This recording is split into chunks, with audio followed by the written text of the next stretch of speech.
А тие жени не им подарувам само фустан, туку многу ми беше битно да им го дадам достоинството. Кога ќе си го вратите достоинството, мислам дека се потсетувате на животот. Се потсетуваат дека се живи. Тоа многу се чувствуваше.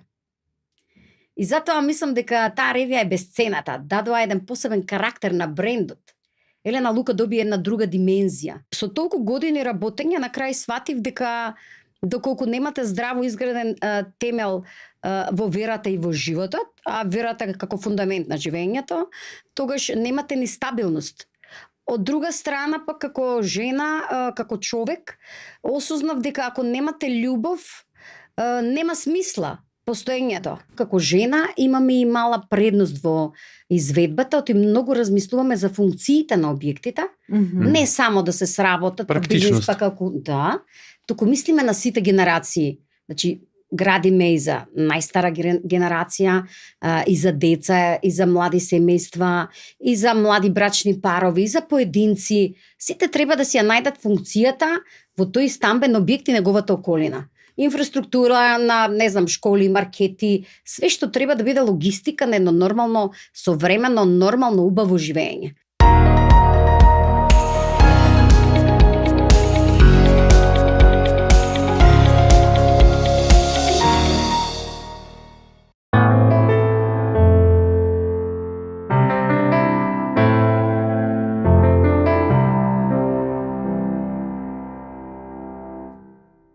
Добре дојдовте во новата епизода на Смисла. Во оваа епизода ќе се фокусираме на филантропијата. И за таа цел повикавме една гостинка, една жена која што јавноста ја препознава по незината безпрекорна грижа за естетиката. Но естетиката разбрана на еден многу повозвишен начин, тоа е креативен чин каде целта не е да бидеме препознаени ние како творци, туку за да се препознае, да се издигнат делата на љубовта кои што се инспирација, надеж и утеха за сите нас. Денеска со мене и со отец Бобан во оваа епизода на Смисла е нашата најпрекрасна Елена Пандева. Елена, добре дојде. Добро ве најдов. Огромна чест ми е што сум вечерва овде со вас во овој прекрасен подкаст. Големи честитки за проектот кој што еве сте го почнале. Чувствувам голема вознемиреност, од друга страна позитивна и голема трема, затоа што никогаш немаше да помислам дека ќе бидам дел во едно вакво убаво друштво, дека ќе се случи овој подкаст, кој што многу е потребен во македонскиот етер, да се емитува, да дискутираме многу битни смисловни теми, впрочем и затоа го имате името. И многу кратко само ви донесов едно мало цвеќе како знак на благодарност дека сум тука вечерва. И очекувам навистина помалку да зборувам, вие повеќе да зборувате, јас повеќе да слушам. Затоа што некако како да си дојдов дома, па ете така попатно да си седнам, да си одморам, да слушам убави духовни разговори и заедно да поделиме темата и да научам многу од вас со ова дружење вечерва. Ви благодарам уште еднаш. Елена, добре дојде и од мене, само за нашите гледачи и слушатели, јас ќе посочам дека сестра Ефимија намерно ми ги избра сите гости во месец март да бидат жени. Така што како што тргнавме, значи цел месец март само ќе имаме гостинки жени. Благодариме за вниманието, навистина прекрасно, внесе и топлина, ама и еве во контекст на месец март, месецот на жената. Так. Нели, тоа кое што може би имплицира и на убавината, и на нежноста, и на грациозноста на жената, ете го имаме, нели, и ова цвеќе тука. И ти благодариме многу за тоа. Не. Елена, на јавноста е многу добро познато со што се занимавате. Сопстvenичка сте на Елена Лука Home, градежната компанија, на модната куќа Елена Лука, но она што особено сакаме јас и отец Бобан да го истакнеме и познат филантроп, општествено одговорна личност која што се грижи да посее надеж таму каде што најмногу тоа недостасува. Пред да навлеземе во темата за филантропијата, би сакала малку нешто накратко за изборот на професијата. бидејќи во градежништвото, она што ете мене ми е познато, дека се почнува од темелот. Кој е темелот во вашата личност, на кој што се гради целата таа основа? Или, еве така попријателски кажано, од што сте направена?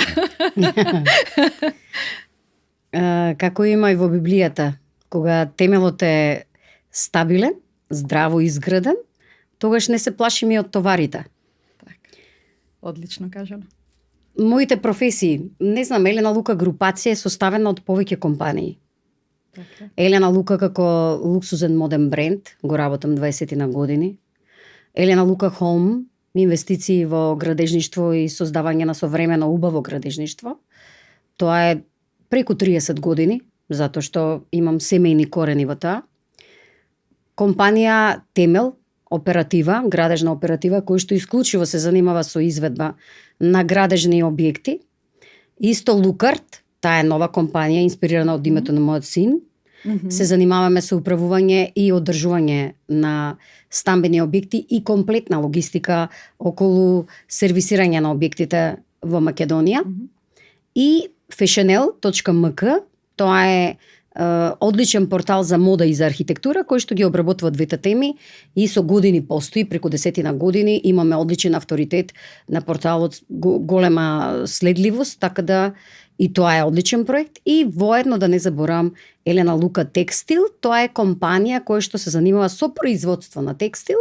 Меѓутоа, освен за потребите на Елена Лука, тоа е како лон систем, работиме и за странски инвеститори. Сакам да кажам комплексно едно работење и од што сум направена. Не знам, за формирање на сите тие компании со различни дејности, за среќа ги работиме успешно. Сметам дека најголемото водство го имам од Господ нашиот, Господ Исус Христос, кој што мислам дека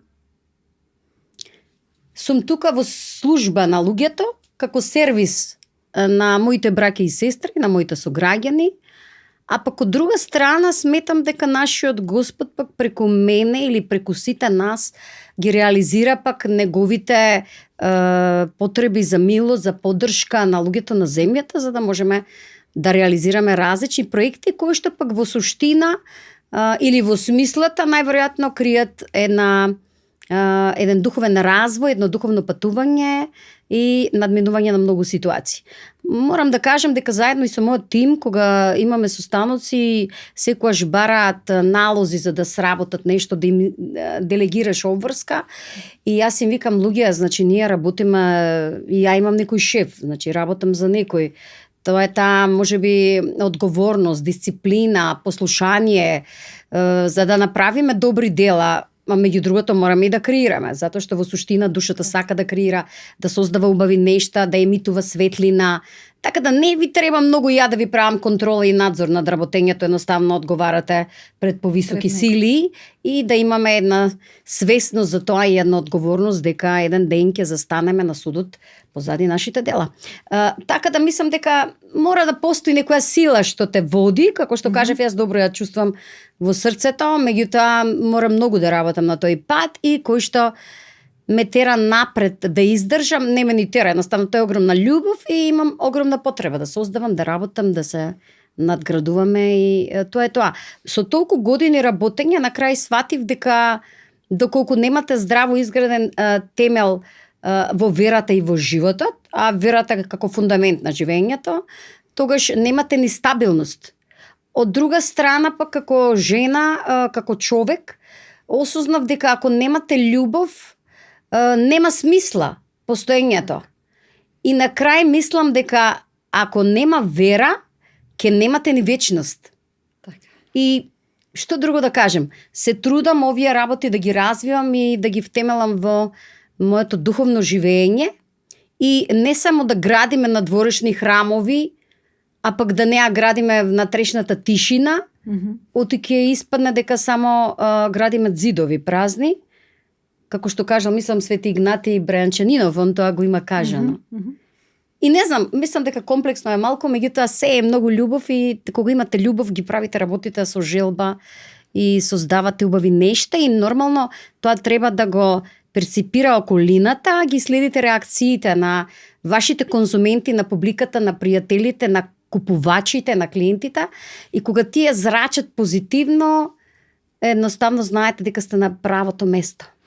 Колку нели прекрасно се поставија нештата во насока на тоа како треба ние сите да се однесуваме нели во животот со таа должна одговорност, не како од страв од некој авторитет, туку како наше поддржување на оној кој што нас не поддржува.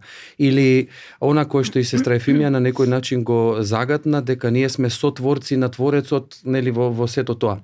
Сега тука сакам да ве прашам колку во овој суров свет, колку во реалноста таквиот пристап, таквиот начинот во работењето, начинот во одговорноста кој што почива на моралните аспекти, на евангелските принципи и така натаму, значи за вас предност или колку за светот изгледа како слабост? Како се снаоѓате со тоа? Па вака сега, битисувањето на земјата воопшто не е едноставно. Вие тоа подобро го знаете и вие не учите и нашите духовни водачи сте. Меѓутоа, пак еве лично јас никогаш не го заборавам тоа од Библијата, кога Христос кажува еве ве праќам како овци меѓу волци и бидете мудри како змија, ама кротки пак добри, кротки како гулаб. Оти пак од друга страна во работењето, во овој суров свет на функционирање, како што каже Отецот, едното без другото не можат. Значи, мудроста е потребна за бизнис, за анализа, за отворени очи, за сите премрежја кои што дневно и замки постојат, а пак гулабот е потребен да ја задржите добрината, барем да се борите во тој смисол да одите напред. Затоа што ако едно без друго ги отстраниме, во едниот случај ќе бидете наивни и глупи, а во другиот случај пак ќе бидете сурови. Значи балансот е... И така да многу, да кажеме, работам на тоа, оти пак за лидерство добро, мислам дека е многу битен балансот, рамнотежата. Так. И еве колку и да изведувам објекти да работиме на таа тема, нели града ми, тоа ми е мена возвишена мисија да изградиш убав објект, оти пак од друга страна многу е битно од кој ќе купиш стан. Так. Каде ќе го насочи живењето? Каква душа си посеал како изведувач? Во секој случај за дом се работи, нели? За дом се работи, што пак од друга страна за мене е еквивалентно како и во манастирот. Оти треба и двата да бидат живи објекти. И манастирот, меѓутоа и колективниот стамбен објект. Ама тоа што сакав да го кажам е дека многу често размислувам дека не е толку битно. Битно е колку високо ќе го изградите објектот, меѓутоа многу исто важно колку ќе биде длабочината на срцето со кое што тоа ќе го постигнете. Иначе ќе се погубите. Другото е многу практично, математика, земја, 2 и 24, интерес, пари и на крај не е проблемот да ги имате парите, од Бог се благословени. Значи, добро е да имате пари, лошо е кога парите ви имаат вас. Так. И тоа е проблем. Так. И тоа е мојата борба и секојдневно и со Бог и со молитвите, оти нели како викаат светите отци, без молитва тоа ти е као куќа без темел. Так. И ја па многу се радувам дека куќа темел изведба многу често компаративно ги наоѓам во Библијата. Да, како и Март, дека Пресвета Богородица жена била, ај сега да не збориме на темата. И Отецот нека поддржи дека све жени ќе сме Март. Поддржувам. Ајде, Да. Апсолутно поддржувам. Добро. Го честитам, нете сме на почетокот, нели? Го честитам на сите жени, апсолутно. Одлично. Отец Бобан преќе така во една дискусија меѓу нас зборуваше за тоа што е тоа што еве една жена како вас ја натерало да ја избере професијата да биде нели градежен инженер. Предпоставувам дека го најдовме одговорот во ова што го кажувате, меѓутоа дали можеби во тој чин на градење на објекти препознавате, гледате нешто што ќе не надживее сите нас? Секако. Да. Тоа се објекти кои што децении и децении треба да сведочат Так. за едно битисување, за една борба, секако. Дела кои што ќе останат зад нас. Така. Меѓутоа, како се размислам, како објектите ќе останат како сведоштво, како свилата, материјалот што произведуваат преубава креација, фустан, па прават голема радост во моментот. И двете во еден ден некогаш можеби ќе бидат малку трошни и ништовни. Ама пак емоцијата што ќе ја произведата со тоа што сте изградиле, каква убава енергија сте донале, квалитетно домување сте направиле, тоа останува во времето. И мислам дека тоа го бележи небото, вечноста, тие се тие фреквенции кои што нема никогаш да загинат. И тоа ми е мене многу важно, многу ми е битен фидбекот од другата страна, од едното, ако го гледаме како изведба, е многу едноставно. Во градежништвото имате екзактни работи, се знае како се гради, кои се тие правила, принципи, стандарди на градење, и тука Елена Лука Холм е врвна во тој дел и се едуцираме постојано и се надградуваме. Тоа не е спорно. Од друга страна, креативен си, естетичар, може да направиш и подобар објект. Јас се стремам секогаш да бидеме подобри. Од трета страна, нескромно ќе кажем, како жена имаме и мала предност во изведбата, оти многу размислуваме за функциите на објектите, не само да се сработат, практичност, па како да, туку мислиме на сите генерации. Значи, градиме и за најстара генерација, и за деца, и за млади семејства, и за млади брачни парови, и за поединци. Сите треба да си ја најдат функцијата во тој стамбен објект и неговата околина. Инфраструктура на, не знам, школи, маркети, све што треба да биде логистика на едно нормално, современо, нормално, убаво живење. И затоа Елена Лука Холм мислам дека е во предност и ние практично имаме резервации од наши клиенти за наши идни објекти кои што чекаат и година-две само за да купат наши станови. Тоа мене премногу ми значи и мислам дека тука сме ја погодиле целта. И затоа Елена е градежник прво и основно затоа што прво мислам дека го имам во генот. Да го спомнам мојот татко Живко Пандев, што реално многу го сакам и знам дека духовно и енергетски гравитира негде и мислам дека се молел кај Бог и горе за да ми биде поддршка на земјата.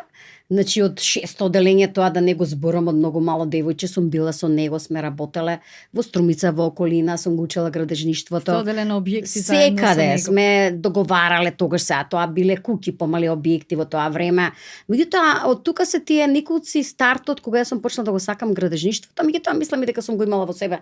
Не е тоа сега фикс за родителот, па морала тоа да го работам. Не, оти сум па и жена од друга страна. Ама пак ме повлече тоа колку е битно домувањето и колку луѓето се радуваат.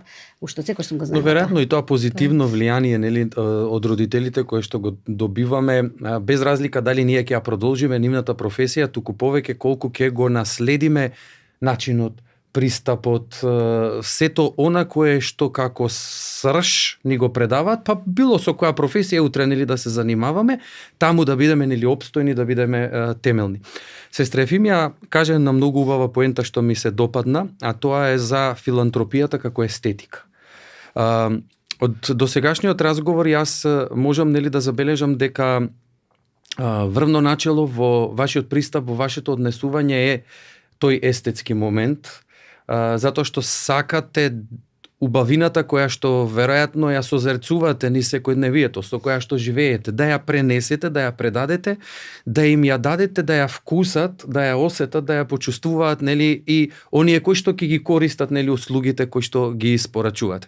Сега кога сме кај филантропијата, интересно е што ве знаеме, се наоѓате како поединец кој што помага не само нели во индивидуални случаи, туку и во многу покрупни случаи. Ќе ga предадам палката кај сестра Ефимија, токму за тоа прашање, само воведот го направив. Да. Елена, вие сте ктиторка на нашиот манастир, Свети Георги Победоносец Рајчица. Јас доста емотивно го доживувам сето тоа, меѓутоа вие сте клучната личност за сето тоа така да изгледа. Зашто ние како монаси, како сестринство, предводени од нашиот старец владиката Партени, сме особено благодарни и постојано молитвено си спомнуваме за вас и за вашето семејство. Делата се гледаат, се препознаваат, но ајде малку да поразговараме за тоа што е тоа што вас ве натера таму да се вложите И што е тоа што рајчица како вредност го пренесува во вас? Така е.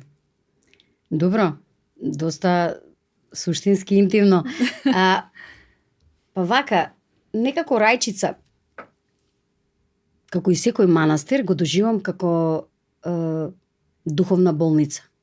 Во суштина, и тоа е така. Свети Јован Златоуст, мислам, каже дека црквите, манастирите не се судници, туку се лечилиште. Лечилиште, така е. Сега јас така ги гледам. Сега да пробам да го поделам тоа. Прво, многу ги сакам монахињите. Значи, Да. вас ве сакам безпрекорно и вие сте ангели, имате многу високи чинови на земјата и добро е да сме свесни за тоа. Во вашата одежда, која што е баш воинствена. И тука сме за да Добро и дадеме ние цела да се поддршка и да свесни не за тоа. водите. А од друга страна пак имам едно чувство како да сте мои деца. Не можем тоа да го објаснам. Не е опрелестеност, него кога ќе ги видам како толку се чисти, имаш потреба да ги заштитиш. Ја гледам целата ваша борба во манастирите. Може луѓето мислат лесно е да си монах и лесно е да обстоиш и дури и да обстоиш онака затоа што ние сме робови на телото во еден дел. Значи треба и да служиме, треба да имаш екзистенција, основна храна. Во манастирите е многу тешко да се преживее тој дел кој што ќе ти смета во непречена молитва. Целата таа борба ја гледам и сето ова што го работите и вашата мисија и не можев да не бидам барем малку дел кога Бог ми допуштил, ми дал таква чест, мал допринос да дадам во манастирот во Рајчица, па и Бигорски. Морам искрено да кажам и во други манастири сум имала учество, затоа што има поединци кои што ќе изреагираат, не се информирани, па ти само гравитираш во Рајчица, Свети Ѓоргија, другите манастири нели се битни. Не е така, јас сум дел од повеќе места, во повеќе манастири кај што сум имала можност да земам учество и чест и Бог кај што ми допуштил.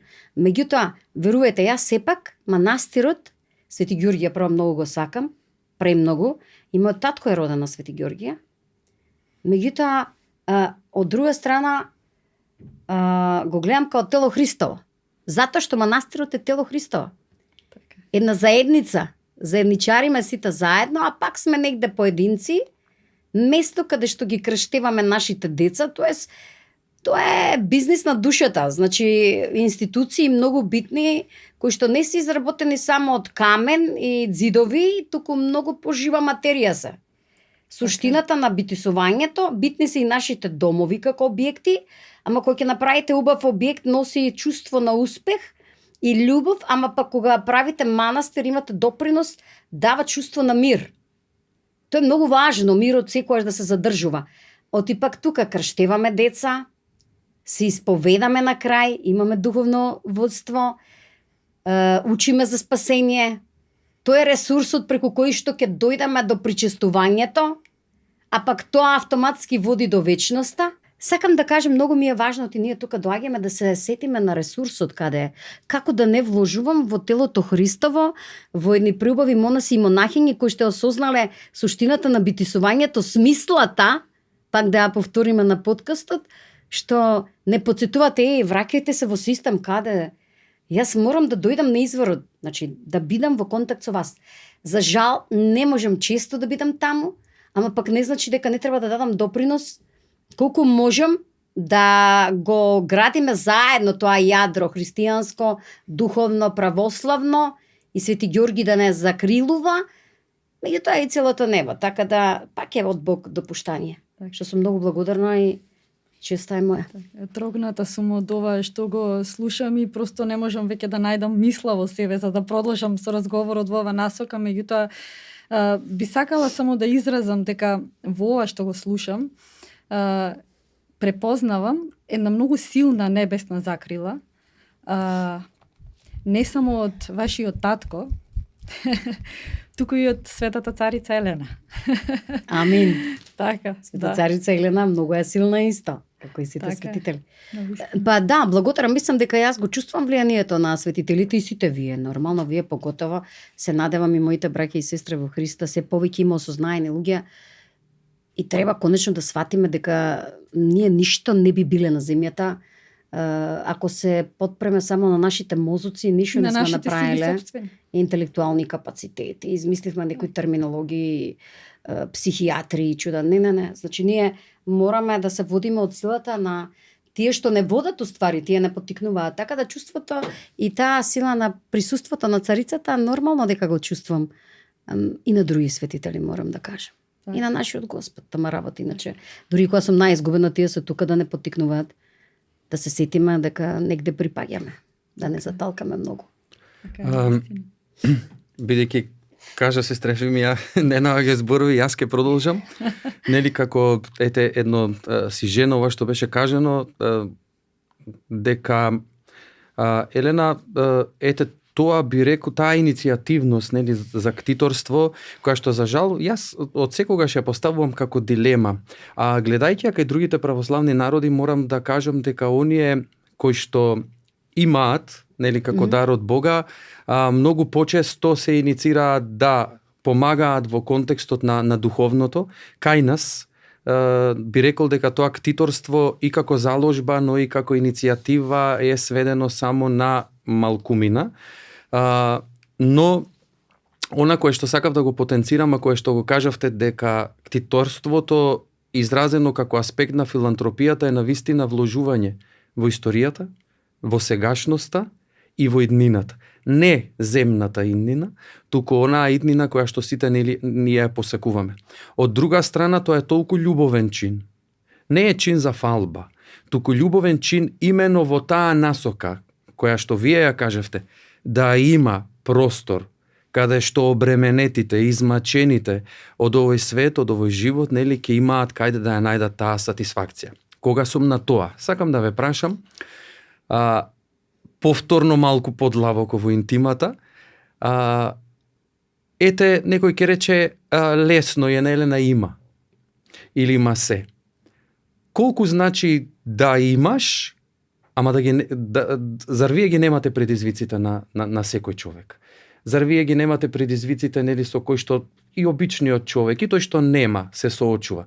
Предизвиците на неизвестноста, предизвиците на лошата енергија што доаѓа од околината, од луѓето, предизвиците на домашната, фамилиарната атмосфера, нели, сегде го има. Како, нели, имањето не е тогаш важно, туку е важен, нели, човечкиот капацитет. Кои се вашите пристапи, кои се вашите формули за да излегувате на крај со овие предизвици? Отец, јас мислам дека осознавањето дека у суштина ќе бидете секојаш во искушенја, колку одите напред, колку правите, би рекла, добри дела, што не се чувствам добро, не се чувствам скромно сега, добри дела, ама сепак се добри со добра намера. Колку правите успеси во кариера, па и дома, и било како, толку повеќе ќе имате непријатели. И тоа мислам дека тоа е христијански принцип и дека негативната сила постои за да ја уништи љубовта. Арно, ама пак ти како христијанин, ако си свесен, што кажал Свети Пајси и Светогорец, љубовта не е само чувство. Таа е жртва. Ти ако си свесен дека љубовта и убавите нешта се голема жртва, ќе издржиш во тоа, ќе се бориш, затоа што тоа треба да биде љубов на дело. Многу е битно, како што кажав, да не заборавиш за кој работиш. Господ е тука со тебе 24/7. Одговараш во секоја секунда, иако во земјата постои времето, некаде на друго место не постои, ама пак се држиш за да одговараш за своите дела. И мислам дека Бог помага да ти отвори милиони очи, аспекти на гледање, на перцепција на земската реалност, за да можеш да сватиш од каде доаѓаат ударите. Ги гледаш ударите, доаѓаш во друга фаза. Свесен си на сите тие премрежја, ситуации, обструкции во работењето. Може да го сведеме за да не разберат луѓето. Милиони проблеми за да можеш да сработиш еден проект, непостоечки обструкции, измислени ситуации, се града сценарија, за да може да биде срушен. И таа борба не престанува 30 години. и сум сигурна дека ќе биде така до крајот. Нормално ќе ти се случи искушение и од дома. Некој од ти демонот делува и преку неблиските. Па добро, што ни треба тој проект, зошто ова или зошто тоа, зошто да помагаме таму вам. Значи нема потреба, тоа се разни од сите страни, нема потреба за дефиниција на злото какво е. Комплексно е да го објаснам, ама еден систем кој што функционира, многу често знам да застанам, да чекам да помине мигот, се молам на Бог нормално, Бог го осеќам присуството, ќе најдам начин како да ја решам ситуацијата, иако знам дека нема основ, тешко малтретирање во прашање, ама не се откажувам, затоа што таа е мојата мисија, оти преку бизнисот. Кажавме, поготово ако правите некој капитал или пари, ама пак не се врзувате за него. Затоа што сваќате и дека тоа пак се случува тие финанси поради желба и поради допуштање од Господ. Колку и да е тешко, ќе дојдете можеби до некои средства, ама пак ги делите и со другите. И сега, ако ја користите таа заработка за да биде и на општеството добро, и на вашите ближни, ако имитувате добра енергија, па еве и со овој подкаст, праќате порака на вашите браќа и сестри која е суштината на живењето, не им зборите само за богатство и материјалното живење, мислам дека Бог многу помага за да ги надминете сите тие искушења. Само многу често сум тажна кога ќе осознам дека не секој што го има злото во себе, за жал паднал на искушенијата, демонот го бутнал на земја, секогаш не се грижи и не му е злото само дали ви имате пари или не, дали имате богатство. Него тој едноставно сака да ве нема. Не сака да имитувате љубов. Не сака да зборите за тоа. Не сака да имитувате светлина. Елена, во текот на ова што претходно го зборувавте, спомнавте за една општествена одговорност, за тоа колку е важно човекот творејки да го прославува доброто, да се грижи за потребите на другите и тоа да биде од чиста љубов. Еден од последните настани на кои што бев и морам да признам еден од најтрогателните настани на кои што воопшто сум присуствувала беше модната ревија која што ја организиравте, на која што продефилираја жените онколошки пациенти. Тоа длабоко ме трогна, ми отвори многу прашања во главата, кои што еве сакам сега тука да ги продискутираме. Што е тоа, од каде идејата за такво нешто и што е тоа што ве натера да го покажете преку тој чин. Да се прослави доброто, да. Меѓутоа, дали можеби, избирајки ги тие жени, сакавте да покажете дека колку и да е, важно е да се живее достоинствено, благодарно и полни со љубов. Така е, сестро. Значи, ова што се случи оваа година, каде што и вие бевте поканете, и многу сум благодарна дека дојдовте. Ние сме многу благодарни што се сетивте да не поканите. Да, многу срекна и беа сите изненадени дека присуствува монахиња. Меѓутоа, мислам дека стануваш збор за многу достоинствена ревија, каде што токму вашите молитви знам колку допринесуваат и помагаат на тој пат кога таква болест е во прашање. Тој проект го работиме втор пат. Минатата година имаше модна ревија. Морам да ја спомнам мојата пријателка, амбасадорката Жанет на Словачка амбасада, на нејзина иницијатива беше. Минатата година тие се уште има тука мандат беа во Македонија. Оваа година им заврши мандатот на нејзиниот сопруг, дојде замена во Словачка амбасада, кој што беа на ревијата, даде одлична поддршка и другите амбасади имаше представници. Меѓутоа Жанет повторно дојде од Словачка на нејзина иницијатива да организираме оваа ревија, заедно со Сдруженијето Хема Онко, кои што работат со таков тип на пациенти, на болести, на наши пријатели, така би рекла, го организиравме уште еднаш тоа. Зошто ја направивме ревијата? Затоа што мислиме дека навистина вроди плод, поготово минатата година сосем други жени беа на сцената, околу 30 на жени кои што носеа креации, Сега реално една од нив и изгубивме, значи во меѓувреме болеста напредуваше, некој беа во многу тешка фаза. За жал тоа е така, ама повеќето и добија добар инпут, затоа што на тие жени не им подарувам само фустан, туку многу ми беше битно да им го дадам достоинството. Кога ќе си го вратите достоинството, мислам дека се потсетувате на животот, се потсетуваат дека се живи. Тоа многу се чувствуваше. И затоа мислам дека таа ревија е бесцената, дадоа еден посебен карактер на брендот. Елена Лука доби една друга димензија. Жените го поведоа стартот. Затоа што сега, кого и да повикаме, еве во државата, па и на духовно ниво, мислам дека кога имате работа со човек во таква фаза, најдобро може да ви сведочи за вредноста на животот. Се сложи. Тие колку што се соочени сега отец со тоа е страшно нешто, свесност, таква елаборација, пристап, што е живењето и вредноста, што би промениле ако им се даде шанса да излезат од тоа. Затоа имаше таква тежина таа ревија. И многу ги сакам тие жени и нормално треба да си помагаме. Во таа улога може секој да биде утре. Јасно. Значи, од друга страна пак разговараме со сите тие луѓе што ја имат таа болест, дека тоа е пак и Божја милост. Многу духовно осознавање. Ако ги свртиме работите од најдуховен аспект, као ја прв пат кога ги слушнав монасите во Бигорски или на други места, кога ќе почине некој монах, ќе замине во базата горе и ќе кажат ајде и на наша глава, они на гробот. Така? Значи он си ја завршил работата, заминал. Така и болестите, значи сепак е по Божје допуштање. Каде што има Божје допуштање, негова намера, негова волја, не смее да има очајание. И сега ајде ти како човек земско размислуваш, телото те лимитира со материјална перцепција на нештата, интереси, страсти, страф од смрт. Како необјаснет феномен што е смртта. Ако се објасни добро, и мислам дека и тоа ќе се разбие, некако да се допре до душата, дека тоа е уствари порта кон спасот.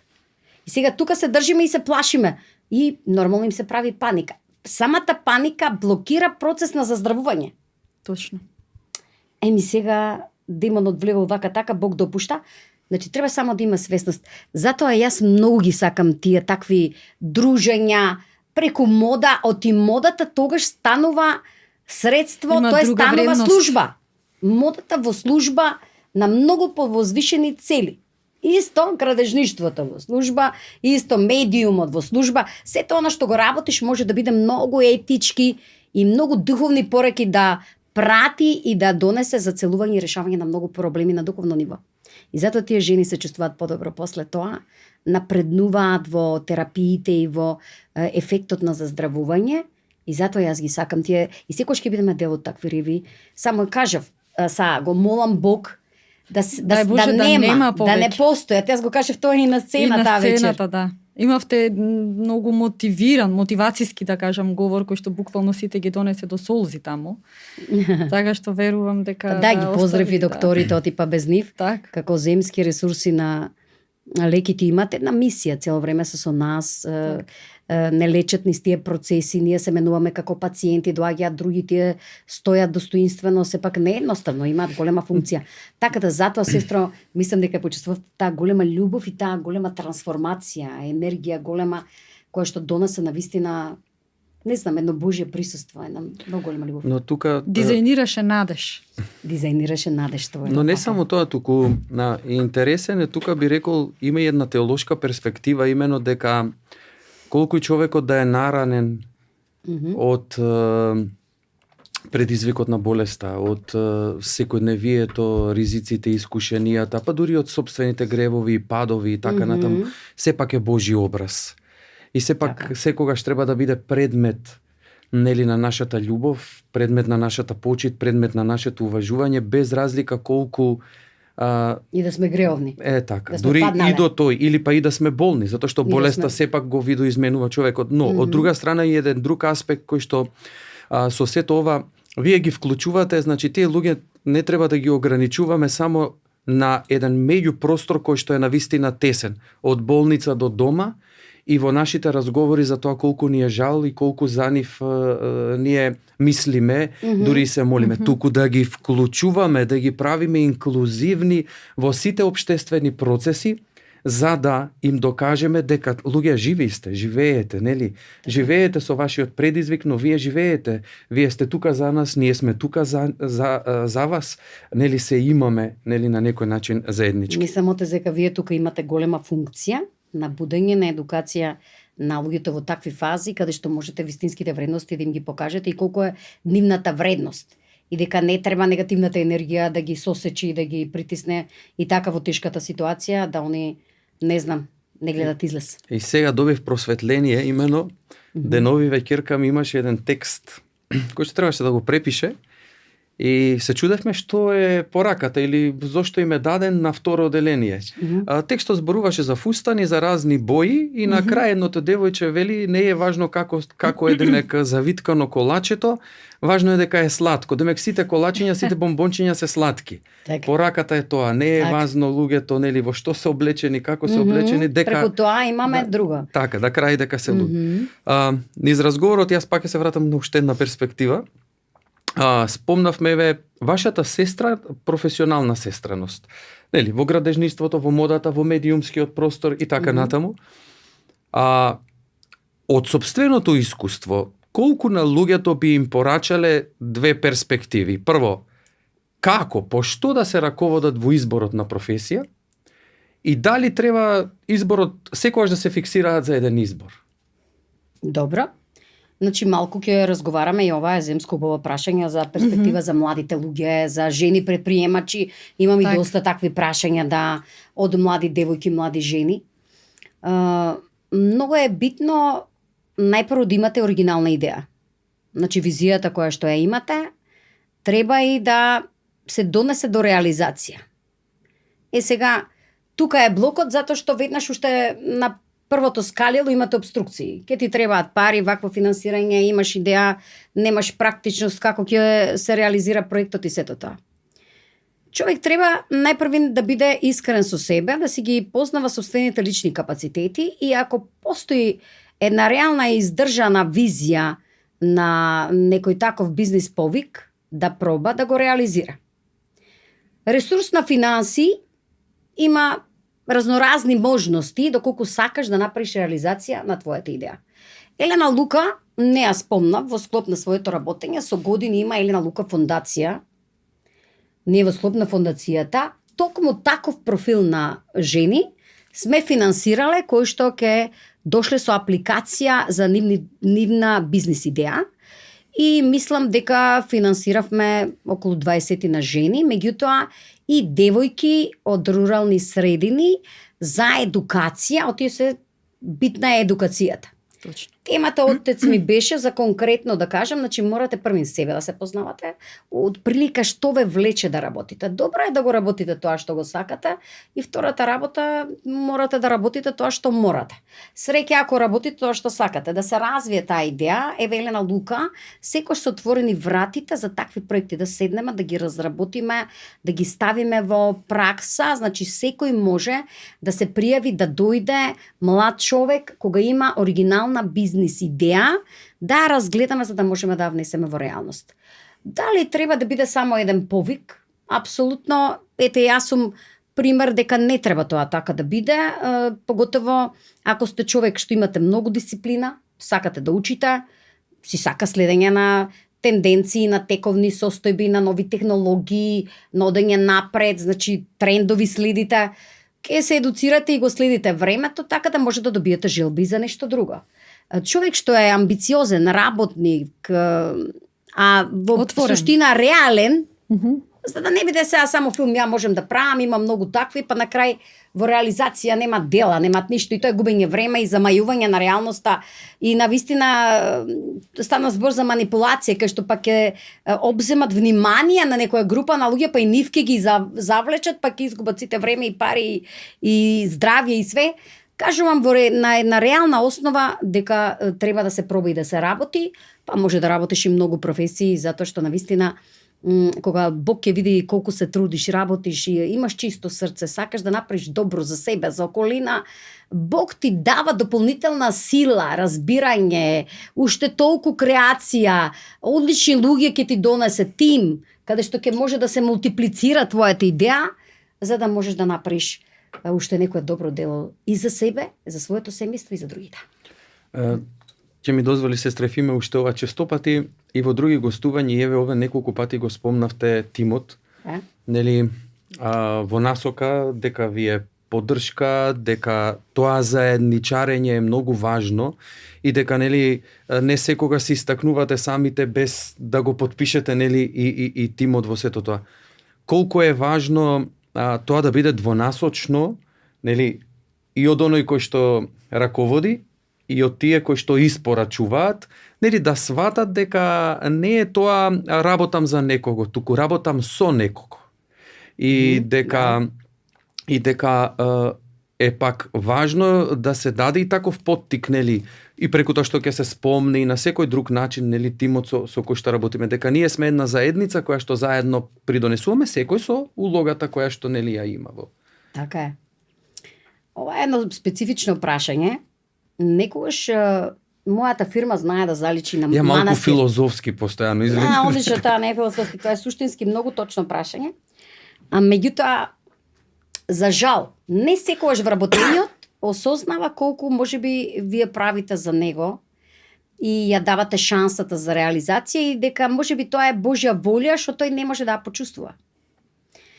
Фала му на Бог за мојот тим, имам одлични луѓе, секогаш сум работела со дел од нив, со многу високо осознаени, етички, добро воспитани луѓе и нормално ради тоа сме направиле и квалитет во работењето и резултати. Меѓутоа, многу често пак правам отстапки за тимот, но сам одлуки во однос на моите вработени кои што многу луѓе не можат да ги разберат, ако што исто работат бизнис. Например, имаат своји екипи и ќе кажат: добро, Елена, зошто ти сега тука попушташ, може да даде санкција, казна, вработениот да го укориш. Ама за мене е најлесно да им се отсечат крилата на младите уште кога ќе почнат да работат. Како што кажав, мојот бизнис го гледам многу како духовно патување. И тие луѓе што доаѓаат кај мене и да работат или сум ги одбрала, не случајно се околу мене. Многу често ги гледам низ едно духовно око, за да може да им се даде шанса да ги надминуваат и минусите и може да имаат афинитет за да украде нешто, да земе процент, да не биде искрен во работењето, да не е лојален. Да, тоа сакам И да не кажам. сваќаат дека тоа најлошо е за нив, не е за мене. Оти јас тоа брзо ќе го детектирам и многу е просто, ти земски многу практично се работи. Бизнисот, поготово ако гледаш материјално, значи ако имаш веќе разработен систем, имаш рутина во менаџирање, го решаваш пријатно, ти си одиш, зимаш друг, значи луѓето ги гледаш како бројка, одиш напред, правиш резултати исклучиво за себе и за нив, ама и за себе, мислиш многу на себе и готово. Не, тука сакам многу да имам разбирање, па разговарам со таков тип на луѓе, дај да видиме што да поправиме, не е добро како твоја особина, утре ќе одиш во друга компанија, пак истото ќе го правиш, не треба да се развива таа страст. Пристап. Па да, мислам дека тоа е обврска на секој да го поправиш ближниот, затоа што ако го пропуштиш на твоето ниво на комуникација, па во друга компанија бетар ќе помине, па ќе го развие злото до не знам кој степен, ами митницата нема на небото да помина. Некаде мора да застане. Никако луѓето да сватат дека секоја солза ќе биде отплатена на другиот. Значи болката не може вака да остане. Ние сме можеби немокни да се бориме со глобалното зло, ама Бог нема да го заборави тоа. Се што денеска си паднал поради негативната сила. Така да за моите вработени не би зборела многу често и сум ги пофалила кога немало потреба за тоа. Само за да им дам поттик да одиме напред. Ама јас сум свесна дека сега мене ми е тој статусот, дадено ми е тоа како позиција, дека треба да ги водам тие луѓе, тие души, на секој ниво, не само на бизнес, и да им помогнам и во личен живот, и кога имаат лични проблеми, разговараме за се. Кажувам, ние сме малку како манастир, не смеам да си го дозволам тоа, ама така е некако. Многу така размислам за нив. Тоа е заедница. Значи на земјата, во градот, и ние се трудиме малку духовно да поживееме. И така, не се толку едноставни работите баш. Так. Елена, би сакала така некако да ја придвижиме кон крај емисијата и бидејќи толку убави нешта знаеш да кажеш, толку знаеш да ги продлабочиш разговорите, би сакала малку повеќе околу твојата лична дефиниција за филантропијата. Дали е тоа еден свесен избор, свесна одлука да се биде корисен за заедницата или е пак една емоција? Или е се. Или е се. Па не знам. Так. Мислам дека тоа е моја суштина. Тоа не значи дека јас сум добар човек. Значи не знам како. Уопште не сакам да зборувам на тие теми, ама изгледа тука така е ке мора разговарување на темите. Сите ние сме дојдени овде да правиме добро на другите. Мислам дека треба да бидеме слуга на народот. Такво е моето чувство. И тоа мене ме прави среќна. Перманентно тренирање на таа тема, уште од дете, грижа за братот, за дома, за, не знам, сум била пионерски инструктор, сум ги носела децата, уште од млади години се грижи за некоја заедница, стално имаш такви обврски, а и Бог ти допушта уште како дете така да се градиш. Во едно време пак сакав дури монах да бидам, монахиња да бидам и си викав, ајде ти не си достојна. Така се ределе работите, ама отец Партени ќе ме седнеш и ќе ми кажеше, чедо, значи верувај ни, нас ни треба вака како бел монах од земјата, многу ни помагаш, логистика да ни бидеш. Значи се си има свое. Ние мораме да имаме спрега и со градот и ние тука каде што работиме. И така да, воопшто не ми е тоа тешко и мислам дека во тоа е убавината. Тоа сега филантропија или под која дефиниција ќе биде, ние сме го крстиле како добро дело. Што друго да направиш ако не помогнеш на ближниот? Колку можеш? Секој има свој ресурс. Дури дали со добро дело ти еве што немале финанси, па добро можете физички да им подигнете, да им поместите нешто, стар човек да поминете на семафор на пешачки, можете да им подигнете пазари, било што, да помогне со убав збор, да одвратиш од негативна мисла некој. Да кажеш некој. Молитва доволно најбитно. Ние монасите што например ќе дадеме за луѓето? Имаме ли ние нешто материјално? Ние имаме она кое што можеме да го дадеме молитвата. Толку. Да, благодарноста. Вие пак сте базата и вашата сила сите многу добре ја знаеме. Кога ние ќе се погубиме во искушенијата во земјата, во нашите секојдневни обврски, таму вие се молите перманентно за нас и го чувствуваме тоа влијание, дека имаме секојаш поддршка. Добро, вашата функција е огромна, многу голем позив, ама од друга страна е огромна одговорност. И добро е да бидеме свесни дека имаме таква голема одговорност. Да. И чудна работа е. Меѓутоа и на монасите некојаш им е добро, еве, профил на земски човек, да им покаже љубов, дека се на вистинскиот пат. И вие имате премногу искушења. Вие тоа подобро го знаете. И дури од падништва, од повикот, од што не би ги дискутирале тука. Што јас сум да кажем особено лута во тој смисол и стално викам да имам време да седнеме да поразговараме со свештениците, со монасите, повеќе да се дружиме, како да ја испратиме пораката надвор дека тука е ресурсот и лечилиштето и дека, како што кажа отецот, лимитирани ктитори за манастири, за духовни болници, тие кога ќе го сврта толкото и перцепцијата дека станува збор уствари за вложување во себе и во своите деца и во својата околина и во душата, кој што еден ден само таа ќе ти остане кога ќе отпадне телото, и ми ќе се прашаме тогаш кај ќе идеме. Мислам дека злото каде што секаде е инфилтрирано, многу инфилтрирано и во тој свет, вашиот, и никако некои пораки да стигнат до обичното население. Се преработено како расипан телефон пренесуваме и никако не се сваѓа. Знаете, ама вие отецот многу работи на тоа исто. Секоја чест. Знаете, и тоа е една кохезија, значи не може едното без другото. Ете сега имаме во овие недели од Великиот пост имаме една прекрасна литургија, една прекрасна литургиска молитва која што го поставува концептот на царското свештенство, имено дека ниту функционалното свештенство што сме ние клирот, монаштвото, ниту вие народот не можеме едни без други. И значи дека таа кохезија е толку цврсто смешана и нераздвоива, нели, и дека нема ние сме ваму, вие сте таму. Туку ние сме сите едни до други и сме, нели, кон истото. А повикот, ете, и вие сте го сватиле тоа во насока. Верувам дека и нашите гледачи и следбеници сваќаат дека и овој подкаст е во таа смисла, е не само да шириме позитивност, туку навистина да отвараме перспективи во однос на размислувањето и на пристапувањето кон светот и кон сето она кое што не прави да бидеме оддалечени од достоинството за кое што сме создадени, кон кое што сме призвани. Затоа идејата, нели, и сите вас кои што ве каниме е токму тоа во овој подкаст, од искуството да говорите и да го пренесувате она кое што може да биде начин на воспитување, начин на устремување, начин на толкување на нештата, отварање на диапазоните, отварање на перспективите, поинакво размислување и така, дека може верата да го следи успехот, дека да живееш како верник и да бидеш успешен е сосема комплементарно и така натаму и така натаму. Одлично. Така е. Да. Така да, ништо, вие вашите мисии продолжите ги затоа што навистина зависиме од вас. Морам да кажам едно искуство што вака лично ме погоди, дека сега еве многу отворивме доста теми. Околу 4 години работев на проектот Цар Самуил во Струмица. Тоа е бања, лечилиште, беше исклучително напуштен центар. И тоа го доживев како божи позив.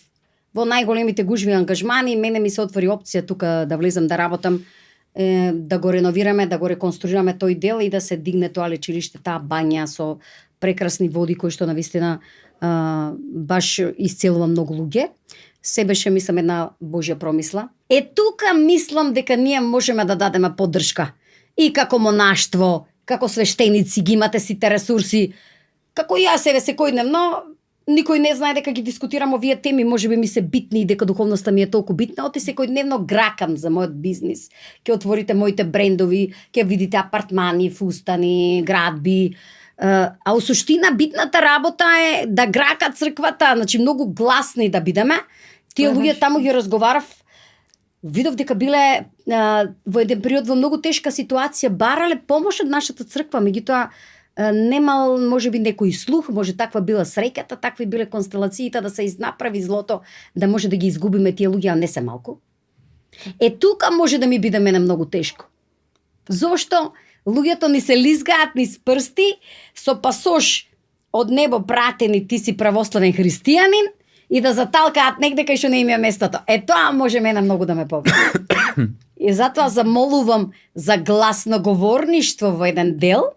Значи не е само убавините да ги проповедаме на христијанското живење, меѓутоа и одговорноста и колку е ризик ако се изгубиш и ако си имал право на слободна волја да го направиш тоа. Имаш право. Но кои се последиците? Ама со слободна волја можеш и многу зло да направиш. Точно така. Има негде линија до кај смееш да идеш, да се проповеда таа линија. Тоест, едно освестување. Тоа само. Но најважно од се и со личен пример да се дава. И со личен пример. Затоа што ако го нема личен пример, да. Од денешното гостување на Елена свативме нешто многу важно, дека духовниот капитал е она кое што не е само наш модус вивенди или начин на живење, туку е и нешто кое што не поттикнува, раководи и кое што не устремува во животот. Духовниот капитал изразен на тоа да сакам да живеам според духовното или од мене да зрачи со најразлични аспекти. Научивме дека филантропијата, дека подадената рака, дека расширената љубов се всушност, би рекол, изблик на тој духовен капитал. Секогаш престојувајте и барајте и духовната димензија на животот. Практичниот аспект, она што е материјално, секако го имаме, тоа ни е потребно, но на кое што ќе го проникнува и ќе го осмислува е токму, нели, духовното. Затоа ве оставаме до следната емисија. Заследувајте не. Кликнете subscribe. Така е. Имаме едно изненадување за сите оние кои што не следат на YouTube. Ќе почнеме, тоа ќе го најавиме, нели, во некој од следните подкасти, да ви доделуваме и по еден наслов, книга, на македонски јазик и на тој начин да ја негуваме и литературата на нашиот мајчин јазик, но и да ја негуваме навиката на читањето како уште една смисла во живеењето. По еден наслов од книгоиздателството Сакам книги и се надевам дека не само ќе седи на нечии полици, туку и дека ќе ги читате тие наслови, ќе црпите инспирација и ќе го збогатувате нели вашето секојдневие. До следното гледање ви благодарам за вниманието.